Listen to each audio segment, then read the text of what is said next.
नमस्कार दोस्तों। स्वागत है आपका इस वीडियो में। तो आज हम सेटिंग्स का पूरा मॉड्यूल देखेंगे। ज़्यादा लंबा वीडियो नहीं होने वाला, पूरा मॉड्यूल से डर मत जाइए, बहुत छोटा ही चीज़ है। तो शुरू करते हैं। तो हम इसमें शुरू करेंगे अपनी कंपनी की सेटिंग से, मतलब आपने जो भी कंपनी अपनी रजिस्टर कर ली इस पे, मतलब आपने अपना अकाउंट रजिस्टर किया है, तो कंपनी की कुछ डिटेल्स भी आपको डालने होंगे। तो हम आते हैं कंपनी पे।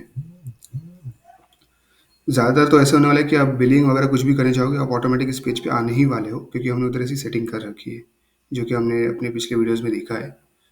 तो शुरू करते हैं। अभी आपकी कंपनी का लोगो जो भी होगा आप इधर अपलोड कर सकते हैं। यहाँ पे आपकी कंपनी का नाम, ईमेल आईडी, कॉन्टैक्ट नंबर, आपकी कंपनी का टाइप क्या है, फर्म टाइप है यो, प्राइवेट लिमिटेड, एलएलपी जो भी है आप डाल सकते हैं। अगर यहाँ पे हमने कुछ मिस कर दिया है तो आप हमें कॉन्टैक्ट कर सकते हैं और हम वो डाल देंगे आपके लिए। फिर आपका टैक्स आइडेंटिफिकेशन टाइप क्या है, पैन, एसएसएन। अभी इंडिया है तो पैन है, बाकी दूसरी आउट कंट्रीज में एसएसएन और आईटीआईएन ज़्यादा यूज़ होता है। फिर आपका टैक्स आइडेंटिफिकेशन नंबर, यानी कि आपका पैन कार्ड अगर आपने सेलेक्ट किया तो पैन कार्ड का नंबर क्या है। फिर आपका सीआईएन नंबर कंपनी का, अगर आपकी रजिस्टर्ड फर्म है तो आपका सीआईएन नंबर एक होगा। फिर आपका सिग्नेचर, मतलब आप जो इनवॉइस अभी इशू करते हो तो हर बार आपको सिग्नेचर अपलोड नहीं करना, तो आप अपने सिग्नेचर यहाँ पे अपलोड कर दीजिए। हर इनवॉइस पे अपना सिग्नेचर अपने आप अटैच होके आ जाएगा। ये था कंपनी की बेसिक सेटिंग्स। दूसरा यहाँ पे है बैंकिंग डिटेल्स आपकी कंपनी के। फॉर एग्जांपल आप जब इशू करोगे इनवॉइस तो यूज़र्स को जिसको इनवॉइस आपने इशू किया आपके क्लाइंट को, उनको नीचे ही दिख जाएगा कि आपके बैंक डिटेल्स कहाँ है और कहाँ पे उनको पेमेंट ट्रांसफ़र करना है। सिमिलरली आप यहाँ पे क्यूआर कोड भी ला डाल सकते हैं, तो इनवॉइस में वो क्यूआर कोड भी दिख के आ जाएगा आपका। अभी मैं बैक जाता हूँ यहाँ से। दूसरा है कंपनी के डॉक्यूमेंट्स, अगर आपके कुछ कंपनी के डॉक्यूमेंट्स हैं इंपॉर्टेंट जो आपको कहीं भी ज़रूरत पड़ सकती है, तो वो भी आप यहाँ पे अपलोड कर सकते हैं, बहुत फ़ायदेमंद होगा आपको। देख ही लेते हैं एक बार। ये देखिए ऐड डॉक्यूमेंट। तो ये डॉक्यूमेंट आपकी कंपनी कौन से कंट्री, स्टेट, सिटी, कौन से कंपनी के कौन से जियोग्राफिकल लोकेशन के लिए आप ये डॉक्यूमेंट्स डाल रहे हो आपकी कंपनी के रिलेटेड। फॉर एग्जांपल आपकी कंपनी मुंबई में है, गुजरात में है, दोनों कंपनी कुछ अलग-अलग डॉक्यूमेंट्स है, वो आप यहाँ पे बाइफरकेट कर सकते हो। तो जब भी आप यहाँ पे आएँगे तो आपको दिख जाएगा कि ये जो डॉक्यूमेंट है वो कौन से स्टेट के लिए है, कौन सी सिटी के लिए है। तो आपको ज़्यादा कन्फ्यूजन नहीं होता फिर। अब यहाँ से अगर हम बैक आ जाएँ तो है सर्विस टैक्सेस। सर्विस टैक्सेस मतलब आपकी जो जीएसटी है, फॉर एग्जांपल अभी आपकी कंपनी है तो फिलहाल अगर आप सिंगल ओनर हो कंपनी के, आपकी सिंगल ही कंपनी है और कुछ है ही नहीं इसमें, तो आपका सिंगल जीएसटी नंबर होगा, बिकॉज आप एक ही रीजन से ऑपरेट कर रहे हो। लेकिन अगर आप बोलते हो कि आप मल्टीपल रीजन से ऑपरेट कर रहे हो और हर आप दो स्टेट से ऑपरेट कर रहे हो, for example Mumbai and Gujarat, और दोनों जगह के जीएसटी नंबर्स अलग अलग है, तो आप यहाँ पे आके वो मैनेज कर सकते हैं अपना। आप जितने चाहिए तो अपने जीएसटी नंबर्स लोड कर सकते हैं। तो जब भी आप बिलिंग करेंगे आपको सेलेक्ट करना है कि कौन से जीएसटी नंबर के अगेंस्ट आपकी बिलिंग हो रही है, या आप अपने कस्टमर को कौन से जीएसटी नंबर के अगेंस्ट बिल कर रहे हो। अब यहाँ से हम बैक आ जाते हैं। फिर है कंपनी एड्रेस।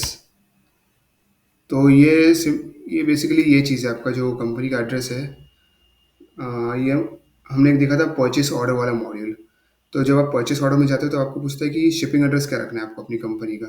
तो वो आप यहाँ पे एड्रेस ऐड कर सकते हैं।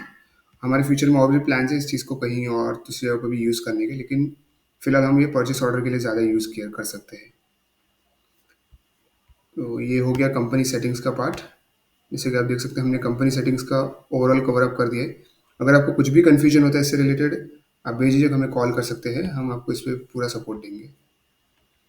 फिर हमारे जो मास्टर्स है, जैसे हमने कुछ जगह पे रोल्स ऐड किए थे इंडस्ट्रीज़, जैसे हम जब इनवॉइस में या क्लाइंट्स ऐड करने में जा रहे थे, हम जब अपना क्लाइंट ऑनबोर्ड करते हैं बी2बी के लिए स्पेशली, तो वहाँ पे हम सिलेक्ट करते हैं कि क्लाइंट का कॉन्टैक्ट पर्सन कौन है, तो उसके रोल्स का भी ऑप्शन था उधर एक। तो जो भी आप वहाँ पे डायरेक्टली रोल ऐड करते हो तो वो यहाँ पे आपको डिस्प्ले होते हैं। जैसे अगर आपने कुछ रोल ऐड किया होंगे, जैसे मैंने ये रोल ऐड किया था वहाँ पे, तो मुझे दिख के आ रहा है। ये मैंने खुद ऐड किया तो मैं डिलीट कर सकता हूँ। इसके अलावा हम आपको ऑलरेडी मास्टर्स प्रोवाइड करते हैं, तो शायद ही आपको ज़रूरत पड़े कुछ ऐड करने की, लेकिन अगर आपने ऐड किया है तो यहाँ पे आपको सिर्फ वही डेटा दिखाएगा जो आपने ऐड किया है अपनी कंपनी के लिए, या आपकी कंपनी में से किसी और ने ऐड किया होगा तो वो सब आपको दिखाएगा और उसी को आप एडिट या डिलीट कर सकते हैं। फिर दूसरा है यहाँ पे इंडस्ट्रीज़ वाला।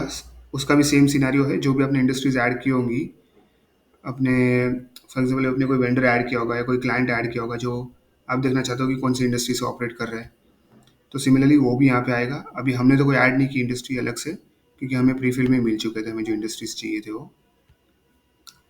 दूसरा है आप यहाँ से ऐड भी कर सकते हैं, ऐसी कोई बात नहीं कि ऐड नहीं कर सकते। फिर है सर्विसेज, जो भी हमने सर्विसेज ऐड की होंगी अपने वेंडर के लिए। मोस्टली ये वेंडर जब हम ऐड करते हैं तो वहाँ पे आपने देखा होगा कि हमने सर्विस का एक सेक्शन रखा हुआ है। तो हम आ जाते हैं अभी मैनेज सर्विसेज पे। तो हमने तो कुछ ऐड नहीं किया स्पेशली कि ये हमारे वेंडर में कुछ ऐसा स्पेशल सर्विस है जो इस सिस्टम में मौजूद नहीं है। तो अगर आप ऐड करना चाहते हो तो आप ऐड भी कर सकते हो, कोई रोक नहीं है यहाँ पे। रीसेट पासवर्ड तो हम सबको ही पता है क्या करता है, अपना पासवर्ड रीसेट कर सकते हैं। तो यही था सेटिंग्स वाला मॉड्यूल। उम्मीद करता हूँ कि आपको ये समझ में आया होगा और ज़्यादा मुश्किल नहीं गया होगा आपको समझने के लिए। फिर भी अगर आपको कुछ समझ में नहीं आता है, आपको कुछ कन्फ्यूजन है, आप बिल्कुल हमें कॉन्टैक्ट कीजिए और मिलते हैं अगले वीडियो में। थैंक यू हमारे साथ जुड़ने के लिए।